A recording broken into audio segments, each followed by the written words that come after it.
Hey friends, Ash here with Gents. Hope you guys are having a great day. Today, I got some spicy, warm fragrances that I personally feel are standouts, just some awesome scents. Maybe not the greatest time for warm and spicy scents because we're heading into warmer weather, but you know, I like to smell these sometimes and this is a good excuse. So let's jump into it. Let's check out these fragrances that are warm and spicy and smell awesome.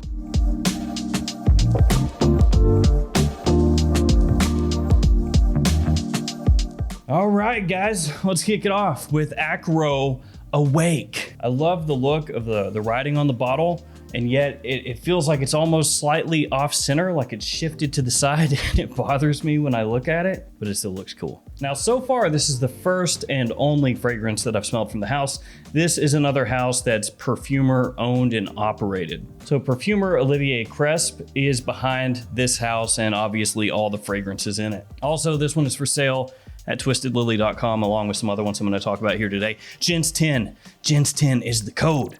Save yourself 10% off or pay full retail, but that's dumb. Save 10%, Gents 10. So the idea behind this house is basically each fragrance is inspired by a different vice. Like their newest scent, which I haven't smelled, is called Ink, and it's based around tattoos or inspired by tattoos. Awake is inspired by coffee. So this one has coffee, cardamom, lemon, and vetiver as some of the notes in the scent. And it's probably one of the most realistic coffee fragrances that I own. And my wife keyed in on it immediately. I had her smell it, and it was one of those deals where she smells, doesn't know what she's in for, and turns away, and then she goes, wait a second, and grabs me and pulls me back again. She did that with this fragrance and remarked about how realistic it smelled. Like that is an actual coffee scent. That is, though, mainly in the opening. The opening is where it comes across the strongest, where you really key in on the coffee and you go, whoa, what is that? As it dries down, that coffee kind of steps back a little bit. The green cardamom comes in, has maybe a little bit of a vanillic sweetness, kind of a gourmand edge to it, slight nuttiness maybe. Very good fragrance though.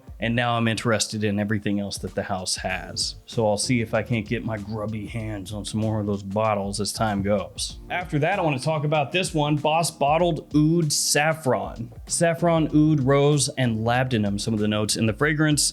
Yes, it has the holy trifecta of oud notes: oud, saffron, rose. This one's very interesting to me because when I smell it, I think it's just exquisite. As far as a designer fragrance goes, a designer oud fragrance, I think it's so good. And then there's also part of me, like the back of my mind, that says, but it also smells like potpourri a little bit. So it's this constant struggle in my mind. I smell awesome. I smell like potpourri. I smell awesome. I smell like potpourri. The rose here is slightly thick. It's a little bit jammy. It's a really steep departure from most designer fragrances. Really stands alone amongst the other Boss Bottled fragrances. This stuff is great. Unfortunately, sometimes hard to find. Let's get a little more coffee going on in here. Polo Red Extreme from Ralph Lauren. Now I'll tell you guys, if you can find Polo Red Intense, I actually like Polo Red Intense a bit more than Polo Red Extreme, but Polo Red Intense is getting very difficult to find. Unfortunately, looks like it's probably discontinued. It has been months and months and months since you've been able to really find that fragrance. Polo Red Intense has more of that cranberry in the opening, so it's gonna give you this big, tart, fruity blast. This one has blood orange, which still smells quite good, but it's very different from that cranberry and Polo Red Intense. Now, as I mentioned, the coffee is actually gonna be the main thing that you pull from this. That's gonna be the main thing that brings you back. It's like the great blues traveler said, the hook brings you back, and the hook is coffee. For a designer scent, Polo Red Extreme, still very solid, great fragrance, good compliment puller as well. Now let's switch it up to something a bit different. It is XERJOFF Luxor. This is great. I love this one, and it's grown on me even more over time. I loved it initially, love it more now. Presentation on this, beautiful. That gold bottle really looks great. When you hold it up to the light, the fragrance shines through with kind of an ambery tinge. Really just looks like $1 million fragrance. It's got leather, tobacco, cinnamon, cardamom, and oud. And the oud here in the opening has got a little bit of a butt punch to it. A little bit of that stanky waft. You know, you catch a little hint of it, maybe your eyes water a little bit. The oud is actually not that bad, but if you're not familiar with oud fragrances, you don't know what you're in for, then the opening could very well have you running for the hills. I think it smells great though, just the right amount of that animalic punch in the opening, and then it leads you into this smooth, sweet, spicy, slightly dank and rich dry down. Now something a little easier to wear, LALIQUE White and Black. This one has cardamom, lavender, bergamot, and vanilla as some of the notes, along with a little touch of ambroxan. It smells similar to Parfums de Marly Leighton. It's kind of like a little LALIQUE designer twist on Leighton DNA. And a lot of those attributes that people love from Leighton do carry over into this one. That complement factor, that versatility, you're gonna find that here. So White and Black you could think of as a great little LALIQUE twist on that Leighton DNA, and it's much more affordable. From there we go on to Hot Pepper. And I've said this once before, the name makes me think of the Teen Titans cartoon. I'm a hot pepper, hot pepper. No, nobody. This one's got chili, pink pepper, and cashmere into some of the notes in the fragrance. The best part about this was when it first hit discounters, and you could find it for about $25. Unfortunately, that price has just about doubled. They are getting harder to find, and the price reflects that. And this one is a little bit like a twist on Spice Bomb, Victor and Rolf Spice Bomb, much in the way White and Black is kind of a twist on Leighton. So of course with that chili pepper and pink pepper, you have a spicy blast in the opening. The cashmere in here are going to give it that sort of fuzzy, modern dry down. You've smelled it a number of different times in a number of different fragrances. It is pretty easy to wear though. Some people would say easier to wear than Spice Bomb because it's not quite as aggressive. And then I have to feature this former hype beast from Serge Lutin, 5 o'clock Eau Gingembre. Eau Gingembre. Eau Gingembre. It doesn't matter. It has tea, cinnamon, woods, honey, and of course, ginger. And I've said this as a descriptor for a few different fragrances, but it's like a hit of nostalgia when I smell this one. Going back in time a little bit. If memory serves, it was released in like 2008,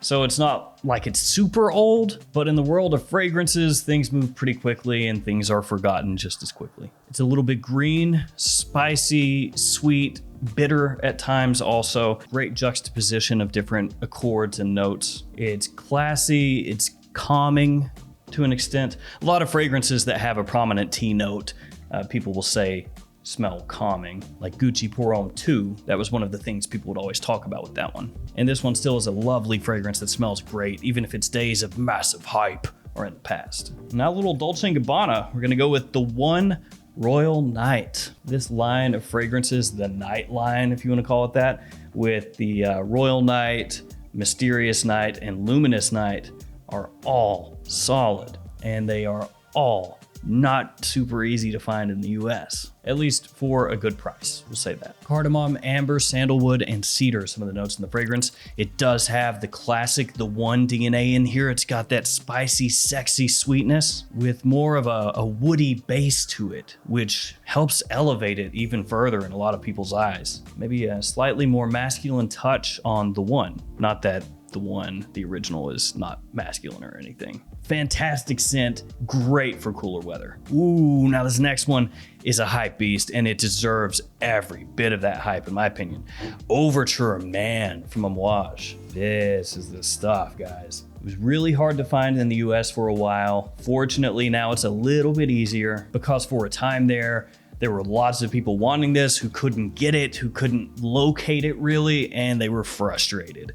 And I understand why. It's woody, boozy, resinous, spicy. It just smells awesome. You've got myrrh in here, you have cognac, you have cumin, saffron, cinnamon, woods. Now with cumin, a lot of people can get hypersensitive to it. Now if you don't know why, that's because cumin sometimes can come across smelling like BO. Like really stanky, horrifically gross armpits. It's like the sweatiest, hairiest guy who hasn't showered in 2 weeks, who's been going on a hike or something, and you come across him and he rips his boots off and sticks them next to you and starts wringing out his socks. And as he does that, the armpit funk wafts over your face. Yeah, some people have that kind of reaction to cumin. They smell it and it's just a kind of situation. Now this does have animalic notes to it, animalic undertones to go along with that little bit of cumin in the top, but to me, it never does come across overbearing, overwhelming, but do be aware that it has